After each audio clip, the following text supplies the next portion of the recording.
Shalom, ibadah kata akan segera dimulai. Sebelum mulai, yuk adik-adik kita jangan lupa untuk siapkan Alkitabmu. Shh, ngobrolnya nanti lagi ya. Siapkan hati, diri, dan pikiranmu. Dan undang Roh Kudus untuk masuk ke dalam hatimu. Jadi udah siap? Yuk kita mulai.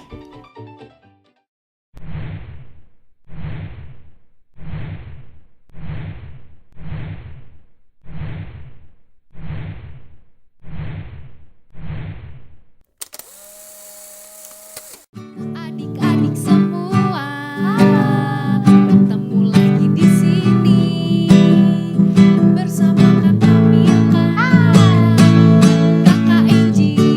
Shalom adik-adik.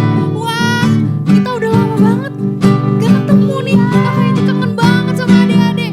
Makanya hari ini Kakak Enji bersuka cita banget karena hari ini Kakak Enji bisa ketemu lagi sama adik-adik di rumah. Walaupun adik-adik masih di rumah masing-masing, tapi it's okay ya, karena Tuhan Yesus pasti tetap hadir dimanapun adik-adik berada. Oke, karena hari ini semuanya bersuka cita, Kakak Enji mau ajak adik-adik bangkit berdiri untuk kita mau siap-siap untuk menari untuk Tuhan ya Kakak Milka. Oke, kita angkat satu pujian ini, oke? Kita gandengan tangan virtual. Hari ini ku rasa bahagia berkumpul bersama saudara seiman. Tuhan Yesus telah satukan kita tanpa memandang di antara kita. Semuanya gandengan tangan. Bergandengan tangan dalam kasih, dalam satu hati, berjalan dalam terang kasih Tuhan. Kau sahabatku, kau saudaraku, tiada yang dapat memisahkan kita. Kau sahabatku, kau saudaraku, tiada yang dapat memisahkan kita. Sekali lagi. Hari ini ku rasa bahagia berkumpul bersama saudara seiman. Tuhan Yesus telah satukan kita tanpa memandang di antara kita. Bergandengan ya. Bergandengan tangan dalam kasih, dalam satu hati, berjalan dalam terang kasih Tuhan. Coba tunjuk sebelahnya. Kau sahabatku, kau saudaraku, tiada yang dapat memisahkan kita. Tunjuk lagi. Kau sahabatku, kau saudaraku, tiada yang dapat memisahkan kita. Coba tunjuk lagi sebelah-sebelahnya coba. Kau sahabatku, kau saudaraku, tiada yang dapat memisahkan kita. Kau sahabatku, kau saudaraku, tiada yang dapat memisahkan kita. Tiada yang dapat memisahkan kita. Tiada yang dapat memisahkan kita. Oke adik-adik, sekarang kita mau mempersiapkan hati kita. Kita mau mempersiapkan pikiran kita. Kita mau datang sungguh-sungguh kepada Tuhan. Biar Tuhan yang boleh membentuk setiap adik-adik yang ada di rumah. Biar Tuhan bentuk seturut dengan firman Tuhan. Mari kita angkat satu pujian ini dengan kesungguhan hati. Kita nyanyikan, yes Tuhan Yesus.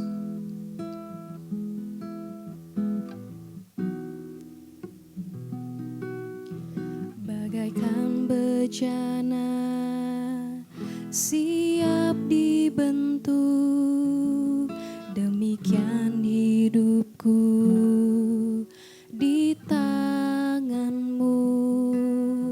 Dengan urapan kuasa Roh-Mu, ku dibaharui selalu. Jadikan ku alat dalam rumah-Mu. Inilah hidupku di tangan-Mu. Bentuklah seturut kehendak-Mu. Pakailah sesuai rencana-Mu. Ku mau seperti-Mu, Yesus, disempurnakan selalu dalam segenap jalanku, memuliakan nama-Mu.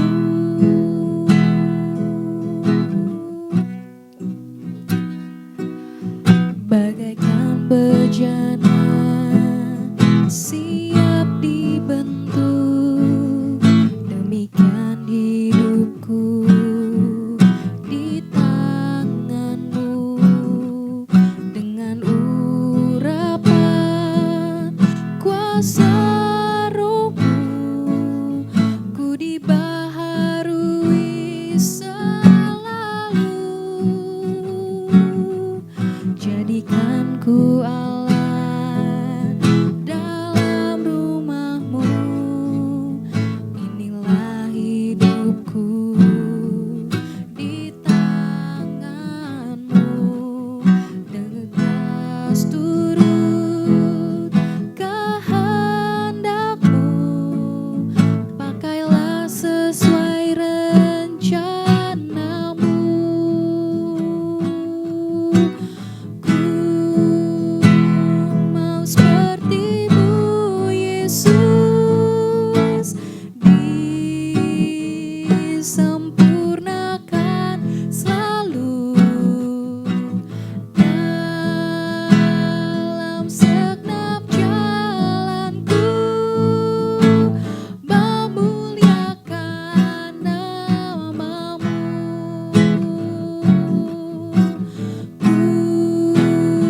Ku mau seperti-Mu, Yesus, disempurnakan selalu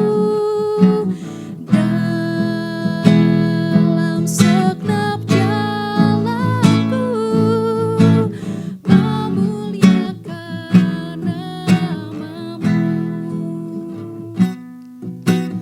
Ku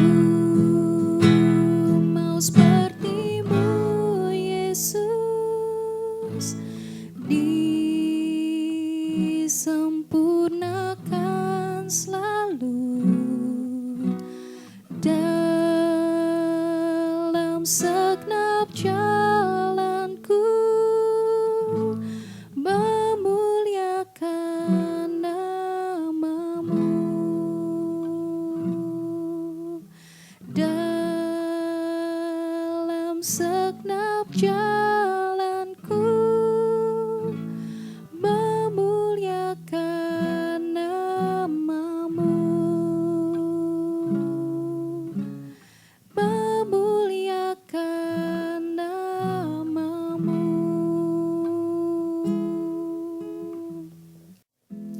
Terima kasih Tuhan Yesus, terima kasih. Adik-adik, mari kita semua tutup mata kita lipat tangan kita mau berdoa.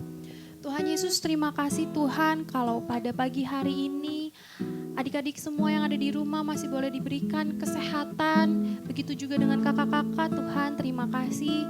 Dan Tuhan, hari ini kami mempersembahkan setiap diri kami sepenuhnya hanya kepadamu ya Bapa. Biar Tuhan Yesus Kau yang boleh hadir di tengah-tengah kami dimanapun kami berada Tuhan.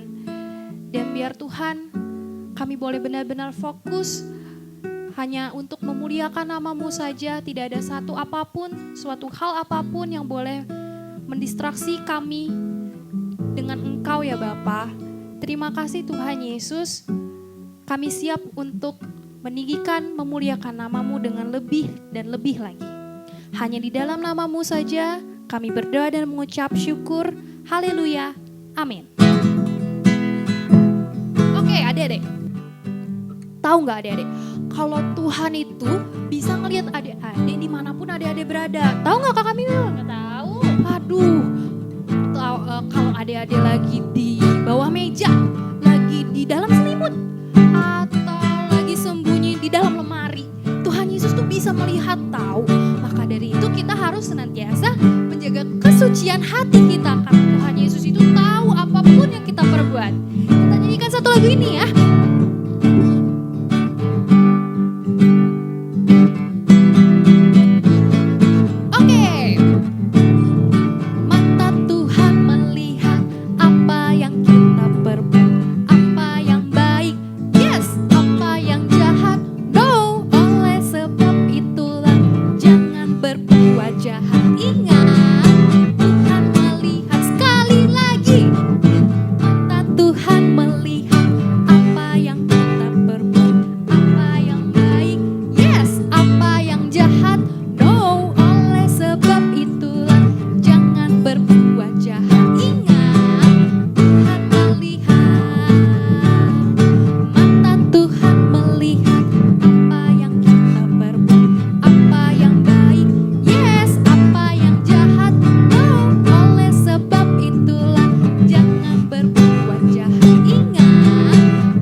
Sungguh-sungguh lagi kita mau mempersiapkan hati kita untuk mendengarkan firman Tuhan. Biar setiap firman yang boleh adik-adik dengarkan boleh benar-benar tertanam di dalam setiap hati adik-adik semua. Terima kasih Tuhan Yesus, terima kasih. Mari kita angkat satu pujian ini dengan kesungguhan hati. Firman-Mu berkata Kau besertaku,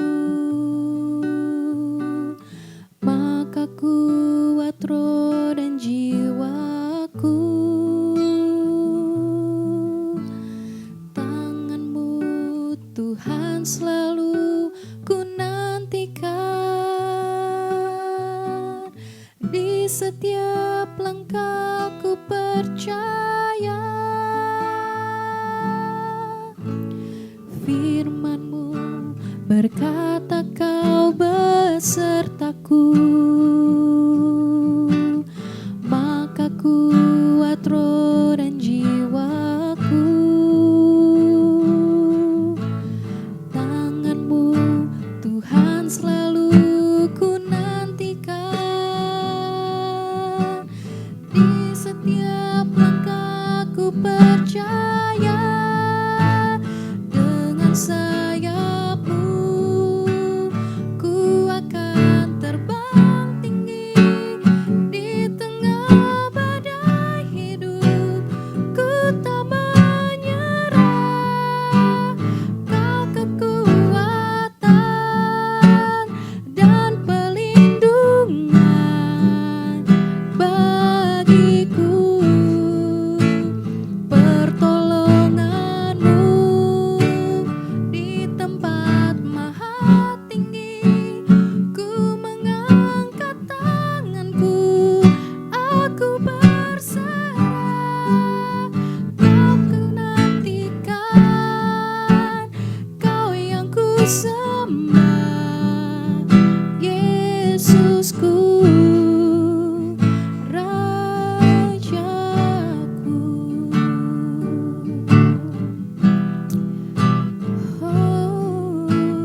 Firman-Mu berkata kau besertaku,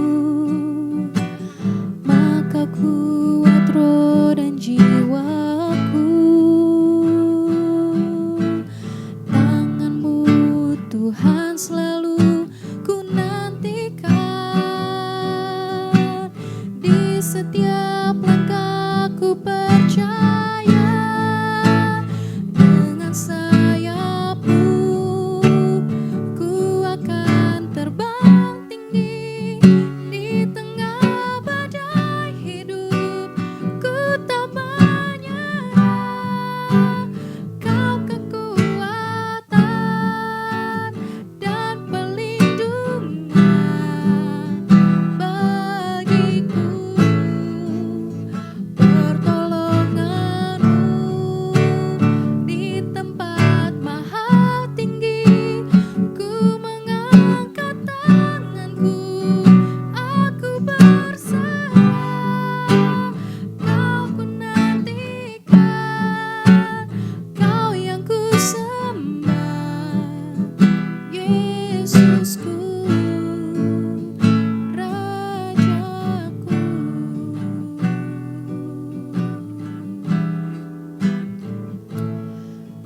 Adik-adik, mari kita semua lipat tangan kita tutup mata. Tuhan Yesus, terima kasih Tuhan untuk setiap puji-pujian yang boleh kami naikkan. Tiba saatnya Tuhan, kami ingin mendengarkan firman-Mu. Kami buka hati kami lebar-lebar, telinga kami lebar-lebar, biar Kau sendiri yang boleh berbicara kepada setiap adik-adik yang ada di rumah. Biar setiap firman boleh menjadi benih yang tertanam dan bertumbuh di dalam setiap kehidupan adik-adik, menjadi buah-buah yang menyenangkan hati-Mu ya Bapa. Pakai juga kakak-kakak yang bertugas dalam menyampaikan firman-Mu. Biar firman-Mu ini boleh menjadi rema di dalam setiap adik-adik yang mendengarkan. Terima kasih Tuhan Yesus, kami siap untuk mendengarkan firman-Mu. Hanya di dalam nama Tuhan Yesus, kami berdoa dan mengucapkan syukur. Haleluya, amin. Silakan duduk adik-adik. Halo adik-adik, apa kabar? Ketemu lagi di ibadah online Kebaktian Anak Tabernakel Kasih. Semuanya sudah siap untuk dengerin firman Tuhan? Siap. Kalau sudah siap, siapkan Alkitabnya, siapkan catatannya. Sudah siap? Sudah. Yuk. Kalau sudah siap, kita mau langsung buka Alkitab kita. Kita buka di 1 Korintus 6 ayat 11. Yuk, 1 Korintus 6 ayat 11. Kita baca 1 Korintus 6 ayat 11. 1 Korintus 6 ayat 11. Dan beberapa orang di antara kamu demikianlah dahulu, tetapi kamu telah memberi dirimu disucikan, kamu telah dikuduskan, kamu telah dibenarkan dalam nama Tuhan Yesus Kristus dan dalam Roh Allah kita. Nah, di situ ada kata-kata disucikan, dikuduskan, dan dibenarkan. Apa sih bedanya kata disucikan dan dikuduskan? Ada yang tahu? Disucikan, disucikan. Dikuduskan, dikuduskan. Beda Kak? Iya, beda kata-katanya. Tapi apa perbedaan makna kata disucikan dan dikuduskan? Disucikan itu artinya dibersihkan. Dikuduskan itu artinya dikhususkan. Nah, untuk supaya bisa jelas nih perbedaan kata disucikan dan dikuduskan, Kak Ina mau menceritakan sebuah kisah yang mudah-mudahan bisa membuat kalian membedakan arti kata disucikan dan dikuduskan. Ini kisahnya. Ada seekor anak anjing jalanan. Dia kurus, kotor, kedinginan, makanannya mencari makan di tempat sampah, di jalanan, sisa orang-orang. Wah, sangat tidak terurus, kotor, bau, kurus. Wah, tidak menarik sama sekali lah. Nah, suatu hari ada seorang anak laki-laki yang melihat anjing itu dan tergerak. Waduh, kasihannya anjing itu. Nah, anak laki-laki ini mengambil anjing itu, membawa anjing itu pulang ke rumahnya untuk dibersihkan. Dibersihkan kotorannya, mungkin ada lumpur, mungkin ada kotoran-kotoran yang lain, dibersihkan, dirawat, diberi selimut yang hangat, diberi makanan yang layak, makanan yang enak, diurus. Setiap hari anjing ini jadi punya teman, anak laki-laki ini.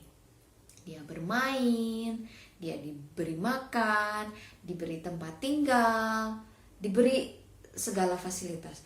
Dan ternyata dia adalah anjing yang pintar, anjing yang aktif sekali. Nah, suatu kali paman dari anak kecil ini datang ke rumahnya dan melihat anjing itu. Wah, anjing ini hebat ya, anjing ini bagus ya, badannya keker, udah gak kurus lagi kayak waktu pertama kali ditemukan. Dia bersih, kekar. Wah, kelihatannya anjing ini bisa nih, cocok nih kalau dijadikan seekor anjing polisi. Pamannya menawarkan nih sama anak kecil ini, mau gak anjing kamu dilatih menjadi seekor anjing polisi? Wah, boleh tuh. Nah, akhirnya setelah itu anjing ini dilatih oleh pamannya untuk menjadi seekor anjing polisi. Dia dilatih setiap hari dengan macam-macam hal. Dia dikhususkan oleh pamannya ini untuk menjadi seekor anjing polisi, bukan anjing kampung lagi.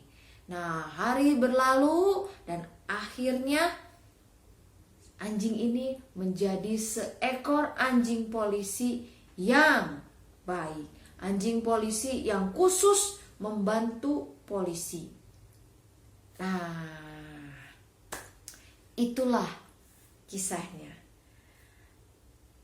Anjing ini yang kotor, yang kurus, yang miskin, mungkin ya, yang kotor, yang kurus, yang jelek, yang bau ini adalah kehidupan kita.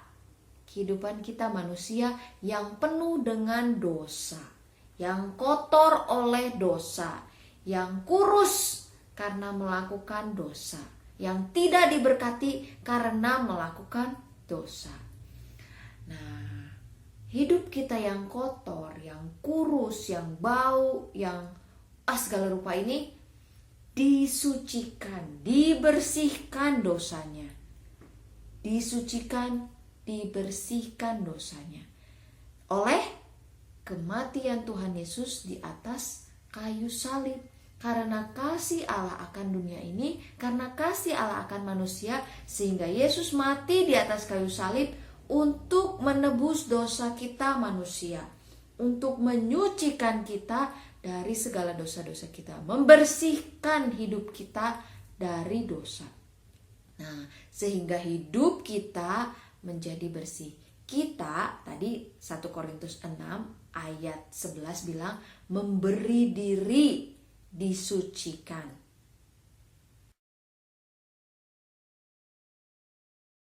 Yesus mati di atas kayu salib untuk semua manusia, tapi tidak semua manusia menerima itu.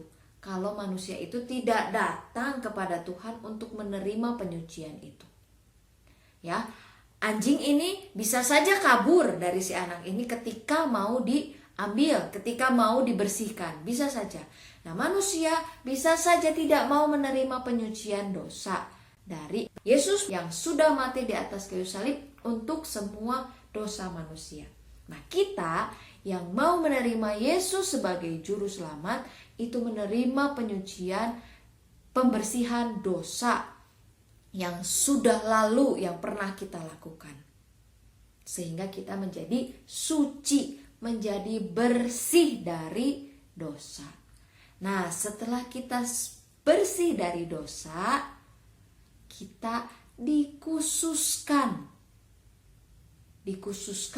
menjadi milik Allah. Hidup kita bukan lagi hidup dalam lumpur dosa. Hidup kita bukan lagi hidup di dalam dosa, tetapi hidup kita menjadi khusus untuk Allah, menjadi kudus, menjadi khusus untuk Allah. Seperti anjing itu, setelah dia diambil oleh anak itu, disucikan, dan pamannya melihat anjing itu dan ingin menjadikannya seekor anjing polisi, dan anjing ini dilatih untuk menjadi seekor anjing polisi yang profesional. Anjing ini dikhususkan untuk menjadi anjing polisi, dilatih untuk khusus menjadi anjing polisi. Nah, hidup kita yang sudah disucikan oleh darah Tuhan Yesus, hidup kita juga dikhususkan, khusus untuk Allah, fokus untuk Allah. Ya, dikhususkan untuk hidup bagi Allah. Itulah bedanya disucikan dan dikuduskan. Disucikan itu dibersihkan dari dosa-dosa kita yang lama. Dan dikuduskan itu adalah kita dikhususkan untuk hidup bagi Allah. Nah, hidup bagi Allah ini adalah sebuah proses, bukan instan ya, sebuah proses. Prosesnya setiap hari kita belajar kebenaran firman Tuhan. Fokus menjadi milik Allah. Tidak lagi kembali kepada dosa yang lama, tetapi fokus kepada Allah. Susah nggak? Susah. Tapi bisa nggak? Bisa. Karena apa? Karena ada Roh Kudus yang Tuhan berikan kepada kita untuk menuntun kita. Menuntun kita dalam apa? Dalam berjalan dalam kebenaran. Apa itu kebenaran? Kebenaran itu adalah firman Allah. Ingat ya, firman Tuhan beberapa minggu yang lalu yang disampaikan oleh Kak Kezia tentang kebenaran. Firman Tuhan itulah, kebenaran itulah yang membawa kita manusia kepada Allah, membawa manusia kepada sorga. Kebenaran itulah, firman Tuhan itulah yang harus kita jalankan setiap hari supaya kita sampai kepada Allah. Roh Kudus yang akan menuntun kita berjalan di atas kebenaran firman Allah. Karena apa? Karena kalau tanpa Roh Kudus kita tidak bisa berjalan di atas kebenaran firman Allah. Jadi Tuhan sudah menyediakan jalannya, caranya bagaimana manusia bisa menjadi khusus bagi Allah dengan berjalan di atas firman Allah sambil dituntun oleh Roh Kudus Allah. Karena manusia sangat mudah sekali untuk kembali lagi kepada dosa lama. Anjing itu bisa saja kabur ketika dilatih menjadi anjing polisi dan kembali lagi ke jalanan, menjadi kotor lagi, menjadi lapar lagi, menjadi kurus lagi. Tetapi kalau anjing itu tetap khusus dilatih untuk menjadi anjing polisi, dia akan menjadi anjing polisi yang berhasil, yang profesional. Nah, kita yang sudah disucikan, dibersihkan dosanya, dan dikuduskan, belajar firman Tuhan, dituntun oleh Roh Kudus, kita juga akan menjadi anak-anak Tuhan kelak di sorga. Nah, itulah perbedaannya kata disucikan dan dikuduskan. Disucikan itu artinya dibersihkan dari dosa lama kita, dari dosa-dosa yang sudah pernah kita lakukan di waktu-waktu yang lalu. Sudah dibersihkan oleh darah Tuhan Yesus di atas kayu salib. Dan hidup kita yang sudah disucikan dikuduskan oleh Allah, dikhususkan untuk menjadi milik Allah. Dengan cara belajar firman Tuhan sambil dituntun oleh Roh Kudus, supaya kelak kita akan dibenarkan dan masuk ke dalam kerajaan sorga. Itulah tentang kesucian dan kekudusan. Jelas ya, disucikan itu apa? Dibersihkan dosanya. Dan dikuduskan itu apa? Dikhususkan hidupnya bagi Allah. Pintar semuanya. Jelas ya? Yuk sekarang kita baca sekali lagi ayat 1 Korintus 6 ayat 11 tadi. 1 Korintus 6 ayat 11. Dan beberapa orang di antara kamu demikianlah dahulu, tetapi kamu telah memberi dirimu disucikan, kamu telah dikuduskan, kamu telah dibenarkan dalam nama Tuhan Yesus Kristus dan dalam Roh Allah kita. Sekali lagi ya, 1 Korintus 6 ayat 11. Dan beberapa orang di antara kamu demikianlah dahulu, tetapi kamu telah memberi dirimu disucikan, kamu telah dikuduskan, kamu telah dibenarkan dalam nama Tuhan Yesus Kristus dan dalam Roh Allah kita. Itu menjadi ayat hafalan kita minggu ini. Kita tutup dalam doa. Terima kasih Tuhan Yesus, terima kasih buat firman Tuhan pada pagi hari ini yang mengajarkan kami tentang disucikan dan dikuduskan. Kami sudah disucikan dengan darah Tuhan, dibersihkan dari dosa-dosa lama kami, dibersihkan dari kotoran dosa yang menempel dalam kehidupan kami, yang tidak bisa kami lepaskan Tuhan. Tetapi Tuhan dengan kasih Tuhan yang luar biasa membersihkan hidup kami dari dosa-dosa kami Tuhan. Terima kasih Tuhan Yesus, terima kasih karena setelah itu kami dikuduskan untuk menjadi milik Allah. Kami dikhususkan untuk menjadi milik Allah. Sehingga kelak Tuhan kami akan bersama-sama dengan Tuhan di sorga. Tolong kami Tuhan dalam menjalankan firman Tuhan dalam setiap kehidupan kami setiap saat. Tolong kami Roh Kudus, tuntun kami Roh Kudus untuk kami sungguh-sungguh fokus menjalankan kehidupan kami untuk Allah. Menjadikan hidup kami khusus bagi Allah. Tidak mudah bagi kami Tuhan, tapi kami mengucap syukur untuk Roh Kudus yang selalu menolong kami, menuntun kami, untuk kami tetap berada di dalam jalan kebenaran Tuhan. Terima kasih Tuhan Yesus, terima kasih. Ajar kami juga Tuhan untuk mengajak teman-teman kami mendengarkan firman Tuhan dan belajar firman Tuhan bersama-sama. Terima kasih Tuhan Yesus, terima kasih buat firman Tuhan pada pagi hari ini dan buat ibadah pada pagi hari ini. Dalam nama Tuhan Yesus Kristus, kami sudah berdoa dan mengucap syukur. Haleluya. Amin. Selamat hari Minggu. Tuhan Yesus memberkati kita semua. Dadah.